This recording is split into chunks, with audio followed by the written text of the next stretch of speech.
Coach.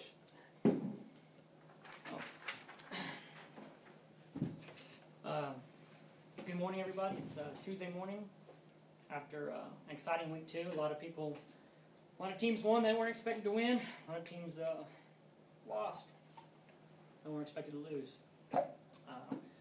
Right off the bat, I'm going to just go out and say we expected to do a lot better than we did this past week. There's no excuse of what went on. There's no excuse at all. I've talked to a lot of the players.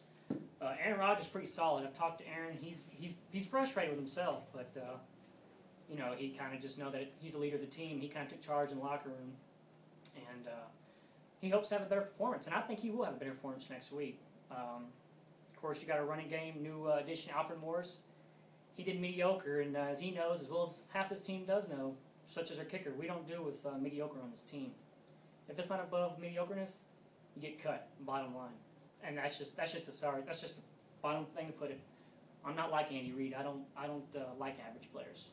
So that being said, I saw some things I liked out of week 2. I saw more things that I didn't like. We've got to get more. Obviously, our receiving corps sucks. Okay, I mean Cobb's got to get together. I mean Aaron Rodgers got to get him the ball. I mean that's ridiculous. I couldn't believe what I saw, and you get a little excited at the same time. It's they played a decent defense, but we're going to keep our heads up, and we're not going to give up just we lost back-to-back games 0-2. I realize it's probably like a 4% chance of making the friggin' playoffs, but I'm not worried about that. We're going to keep pretending like we don't know that we suck, and we're going to keep driving on. So that being said, I'm going to open up the floor to you guys and see what you guys have to say. Yeah, Coach, I got one for you. What's the status on Freddie Jackson, and why would you continue to have him on your roster? Well, I talked to Freddie when we first drafted him, kind of told him what our plan was for him. Turns out this guy wouldn't even make a fucking park bench, let alone my bench for my team. I thought maybe that he'd get over with that injury. Obviously he didn't. I even started him when he even had a little O letter by his name. ESPN needs to put a W by his name. Worthless. Worthless. Next question. Why isn't there a single Dallas Cowboys player on your starting roster? Do you feel as though they aren't good enough? Well, slow your roll there. I wouldn't say that. There's a lot of good players out there. I try not to mix my favorite team versus business. Now, sure, Jason Witt and Tony Romo, besides this week, which has pretty much been the 50% part of the season, so I guess only 1 week out of 2 weeks they came through. But Jason Witt and Tony Romo, sure, all good fantasy picks. I went with Aaron Rodgers. I know Aaron. I've talked with him before many times. I have a good rapport with Aaron. He doesn't regurgitate interceptions the way Tony Romo does, so that's why, as a fantasy player, I wanted him. Felix Jones, trash. Special teams, he's garbage. Don't you need to be receiving a damn ball in the end zone? Come on, man. You're 15 yards back in the end zone. That's pretty much the white line. You're going to return the damn football? And then you fumble. Oh, who didn't see that one coming? Helen Keller saw that coming. Jesus Christ. I'm sorry. I'm sorry. Just a little frustrating. But yeah, no, the Cowboys are good. Let's not get that. And don't ask questions like that again. I mean, don't try to turn this around like I'm not supporting the Cowboys players. I am. Well, I got another question for you, Coach. Why didn't you draft a running back like Aaron Foster or McCoy or any running back for that fact? You just picked a quarterback after 3 people advise you go after running back? Yeah, hindsight's 20/20. I mean, after the fact, you kind of know that now. That's all I can say. We can always second guess after the fact of what's happened. We can do that all day. Well, didn't you have the overall #1 pick? I did. But like I said, I only there was some way of me knowing to draft a running back before the draft instead of a. But 3 people advise you to get a running back. That's an opinion. That's No. 3 people did advise you to get a running back. I don't know that they may have. I don't recall that. I mean, if come on, if Michael Vick can get away with fighting dogs and killing them, why can't I get away with this? Okay. I'm telling you right now. I mean, if we're going to believe that he's a changed man, why can't you believe that nobody advised me this? Next question, please. All right, Coach. Starting 0-2, do you fear that you're going to be the laughingstock of the league like you were in baseball? Oh, that's ludicrous. That's absolutely ludicrous. I wasn't laughingstock of baseball. I was top 6, top 5. Now, whoever made the rule about 4 teams going to the playoffs in baseball is just stupid. But we're 0-2. Who cares? we're gonna get some wins. We just can't get frustrated. That's why I think a good manager is because, you know, a lot of people just give up. They would say, you know what, I'm not going to put forth the effort even trying to get a roster going. I'm going to be in the playoffs. I said that about baseball, but this is for I really do mean it. I'm going to be in the playoffs. You know, I don't care if I got to trade half my team.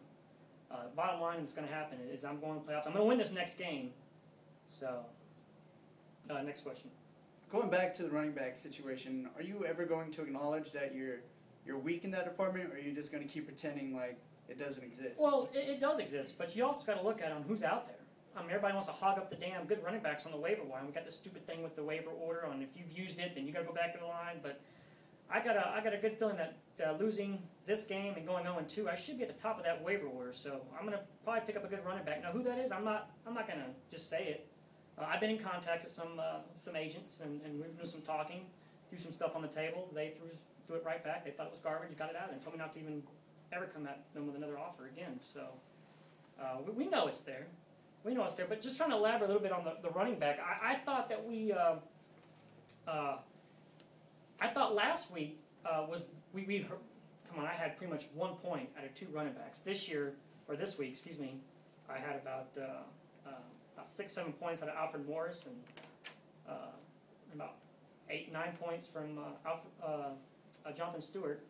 He was against a weak New Orleans Saints defense. Will I start him next week? I don't know. We'll see how he feels during practice this week. Coach, my next question is... Yes, media guy number 2. Why Billy Cundiff? Well, a lot of people asked me about that question. I knew I was going to get some criticism, but the guy that I had, that's Gutowski guy from Patriots, whatever, how do you say his freaking name? Just throw a lot of vowels in there and put ski at the end. You got it. He missed a field goal last week, if I'm not mistaken. So why not Billy Cundiff? You know, Billy Cundiff is to me, he used to play for the Cowboys. Yeah, he missed that one kick during the championship game against the Patriots, you know, last year. But you know, he set the 63-yard field goal. So the fact is, why not Billy Cundiff? Check your stats. Did you pass up RG3 because he's black? No, we didn't, did we? No. Are you sure? Yeah. Okay. Yeah, no. We looked at it, and if you look, I have over 2 or 3 African Americans on my starting roster. It's part of the Dallas Cowboys and Romification franchise, if you will, part of giving back to the community. So that's just stupid, and you guys are trying to put a little twist on anything. So no, RG3, we realized that he was a good quarterback, and along with Andrew Luck, we just didn't feel like he was good enough to make our team. So I want to know, in a game between the Philadelphia Eagles versus the high school Copper's Cove Bulldogs, who'd win? That's a tough team. The Copper's Cove Bulldogs, the Philadelphia Eagles. That's evenly matched. I mean, receiving wise, defenses are pretty fantastic. Eagles' running game is pretty decent, but man, those linebackers part of Copper's Cove Bulldogs are pretty quick. I'll say Philly gets them by 3, but in overtime. On the subject about defense, I want to know, maybe you guys can explain this, how ESPN does the little point scores on the defense. How can a defense, the Texan defense, hold a team to 7 points and only get 9 points in the fantasy ranking? Meanwhile, the Buffalo Bills defense gets 17 points scored on them, and they get almost 22 points in fantasy league. Come on, to me, Tim Tebow could have won behind the damn Houston Texans.